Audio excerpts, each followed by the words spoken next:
저출생 시대, 일과 가정 두 마리 토끼를 잡는 건 이제 가정만의 문제가 아닌 국가적 과제이기도 한데요. 올해 아이 키우는 여건은 얼마나 달라질지 김미경 변호사와 함께 자세히 살펴보도록 하겠습니다. 변호사님 어서 오십시오. 네, 반갑습니다. 2006년에 한 인구학자는요, 우리나라를 1호 인구 소멸 국가로 언급을 했습니다. 이렇게 저출생 기조가 이어진다면 2750년도에는 이제 전 세계에서 우리나라가 가장 먼저 첫 번째로 사라지는 국가가 될 것이다라는 무서운 말을 했었는데요. 그 말을 언급한 지 이제 19년이 지났습니다. 현재 상황은 어떻게 달라졌을까요? 네, 우리나라의 출산율은 OECD 국가 중 최하위에 해당할 정도로 심각하죠. 네. 우선 2023년의 상황을 살펴보겠습니다.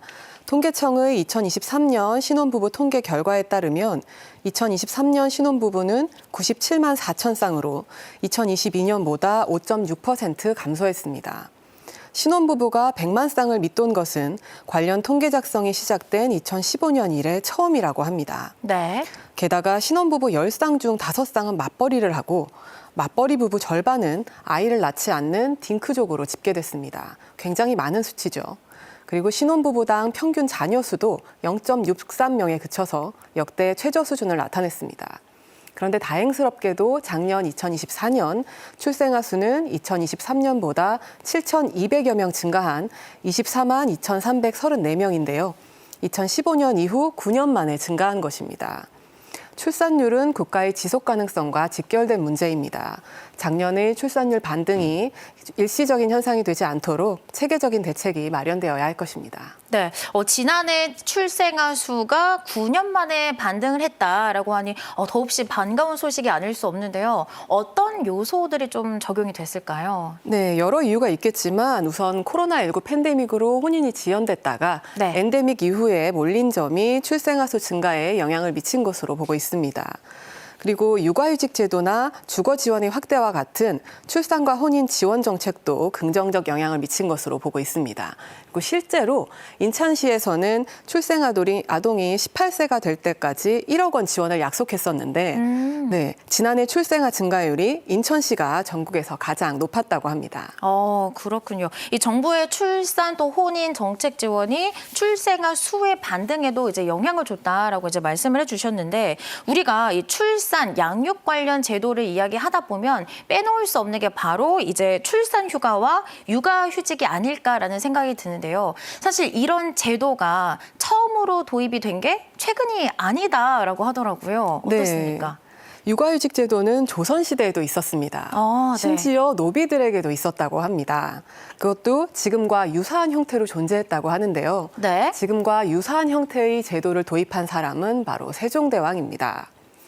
조선 초기에 관청에서 일하는 여자 노비가 출산하면 7일간의 휴가를 주고 있었는데 출산 7일 후에 회복이 될 수가 없죠. 그래서 많은 노비들이 힘들어했는데 이를 알게 된 세종대왕이 출산 개혁안을 만들었습니다. 그런데 이 개혁안이 지금의 제도와 유사합니다.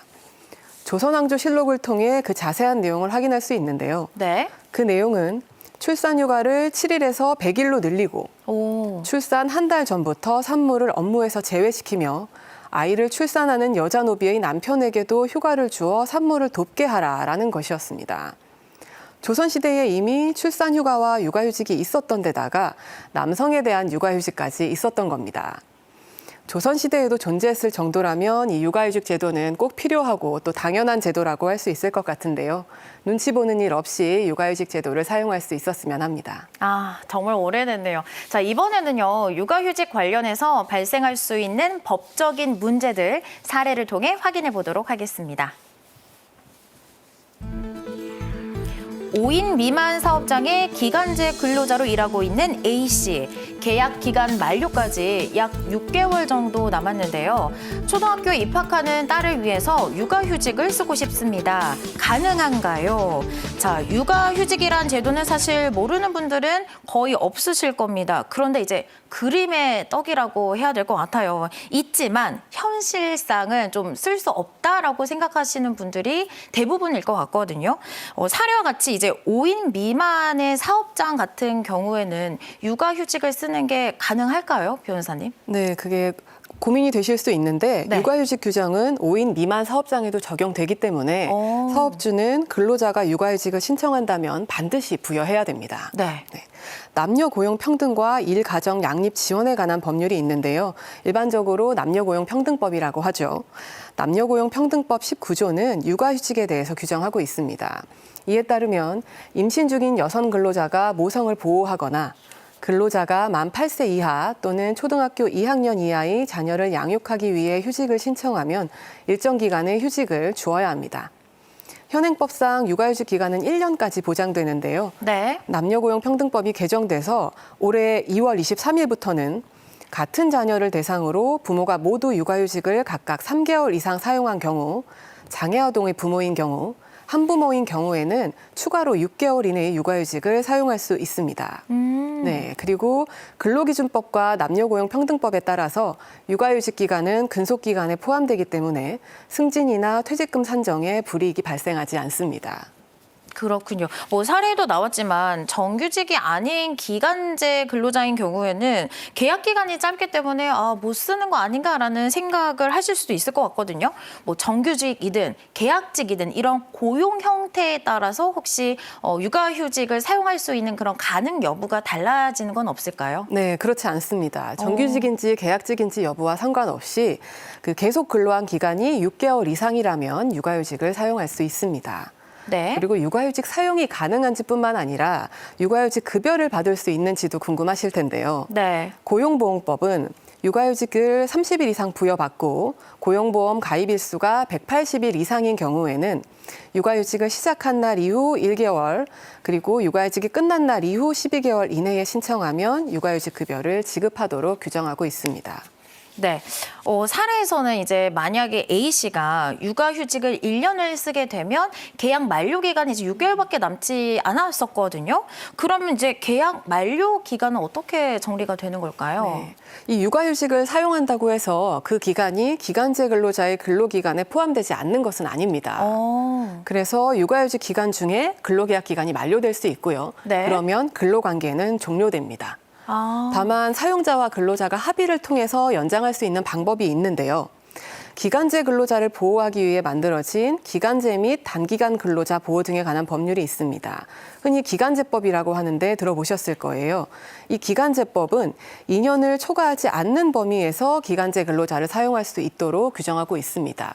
네. 2년을 넘지 못하는 거죠.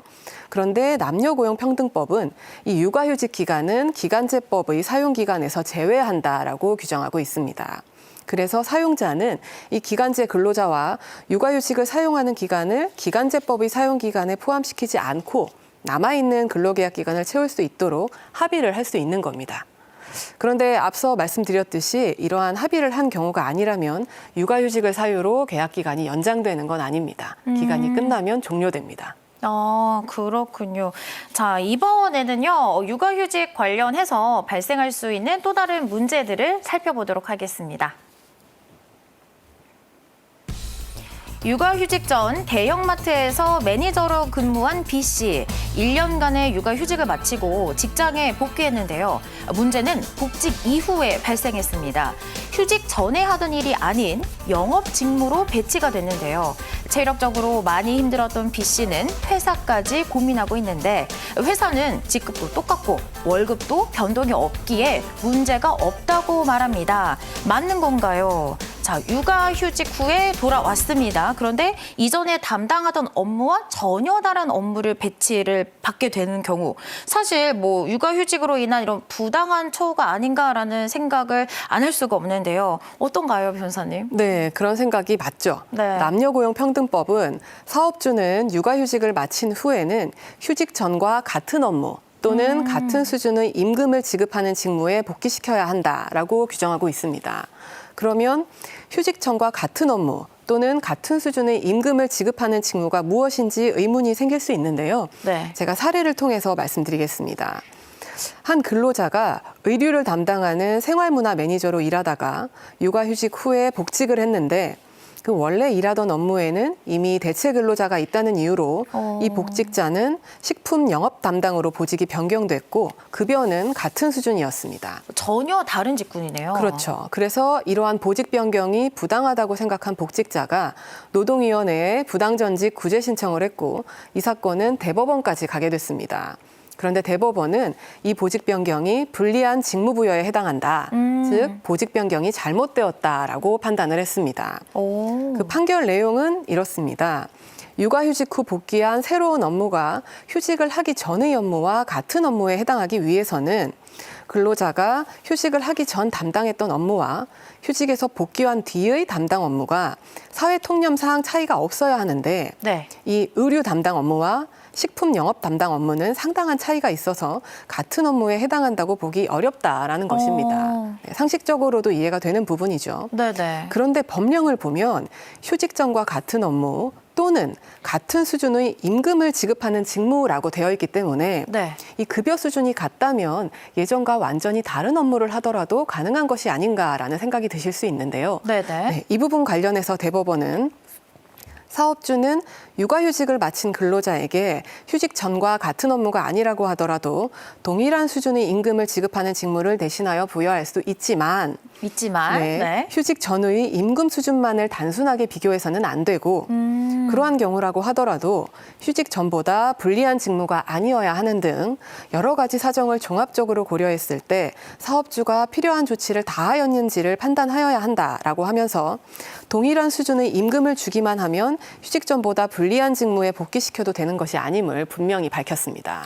그렇군요. 그렇다면 이제 육아휴직 관련해서 부당 대우나 부당 해고를 받았다라고 생각이 들 때는 어떻게 대처하는 게 가장 좋을까요? 네, 앞서 보신 사례처럼 육아휴직 후 복직했는데 부당한 대우를 받았다면 노동위원회에 부당 대우에 대한 구제 신청을 할 수 있습니다. 그리고 이 경우에 우리 사업주는 남녀고용평등법에 따라서 3년 이하의 징역 또는 3천만 원 이하의 벌금에 처해질 수도 있습니다.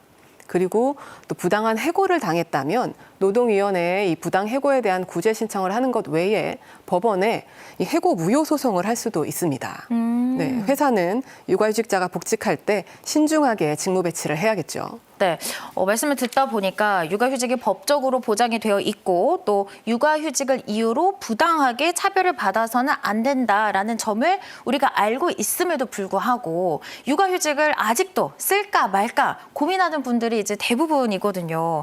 뭔가 이 육아휴직을 쓰면 회사가 비용을 이제 부담을 해야 되는 거 아닌가 하는 이런 불편함이 있을 것 같거든요. 일단 육아휴직을 하게 되면 그 급여는 누가 주게 되는 걸까요? 네, 육아휴직 급여는 회사에서 지급하는 것이 아니라 국가에서 지급을 합니다. 나라에서 주는군요. 그렇죠. 정확히는 고용보험법에 근거해서 고용노동부가 관리하고 있습니다. 국가에서 육아휴직 급여를 지급하는 것이기 때문에 육아휴직 급여의 신청도 회사에 하는 것이 아니라 자신의 주소지 관할 고용안정센터에 육아휴직 급여 신청서를 작성해서 제출해야 합니다. 네. 물론 온라인 신청도 가능합니다. 그렇군요. 육아휴직 급여 자체는 국가에서 지급이 된다라고 하더라도 휴직자가 생기면 이제 대체 인력을 뽑아야 되는 거잖아요. 그러면 아무래도 회사 눈치를 조금이라도 볼 수밖에 없는 게 이제 사람 마음일 것 같은데 정부에서 회사에 그래도 뭔가 지원하는 부분이 있을 것 같습니다. 어떤 게 있나요? 네. 회사가 육아휴직과 관련해서 받을 수 있는 지원금들이 여러 종류가 있습니다. 네, 우선 첫 번째로 고용보험법에 따라서 근로자에게 육아휴직을 30일 이상 허용한 우선 지원 대상 기업의 사업주에게는 근로자 1인당 기본적으로 월 30만 원의 지원금이 지급됩니다. 그런데 만 12개월 이내의 자녀로 인해 3개월 이상 연속해서 육아휴직을 부여한 경우에는 육아휴직 첫 3개월 동안 월 200만 원이 지급됩니다. 게다가 남성 근로자에게 육아휴직을 허용한 경우 사업장별 첫 번째부터 세 번째 허용 사례까지 월 10만 원이 추가로 지급됩니다. 그리고 육아기 근로시간 단축을 30일 이상 허용한 우선 지원 대상 기업의 사업주에게도 근로자 1인당 월 30만 원의 지원금이 지급되고요. 그리고 육아기 근로시간 단축을 한 번도 사용하지 않았던 사업주가 이걸 네. 처음으로 허용을 하게 되면 첫 번째부터 세 번째 사례까지 월 10만 원이 추가로 지급됩니다. 그리고 방금 말씀하신 것처럼 대체 인력 채용에 대한 지원금도 별도로 있는데요. 오. 출산 전후 휴가나 아니면 육아휴직, 육아기 근로시간 단축을 30일 이상 부여하고 새로운 대체 인력을 채용하거나 파견 근로자를 대체 인력으로 사용한 우선 지원 대상 기업의 사업주에게도 지원금이 지급됩니다. 이 대체 인력에 대한 지원금은 작년까지 근로자 1인당 월 80만 원이었고 인수인계 기간 중에만 한 달에 한해서 월 120만 원이 지급됐었는데 자, 올해 1월 1일부터 대체 인력 1인당 월 120만 원이 지급됩니다. 조금 늘었죠. 네. 이처럼 회사가 근로자에게 육아휴직을 부여하는 경우 지급받을 수 있는 지원금이 있고 대체 인력을 채용하는 경우에 지급되는 지원금도 있어서 근로자의 육아휴직으로 인한 회사의 부담이 상당히 줄어들지 않을까 생각합니다.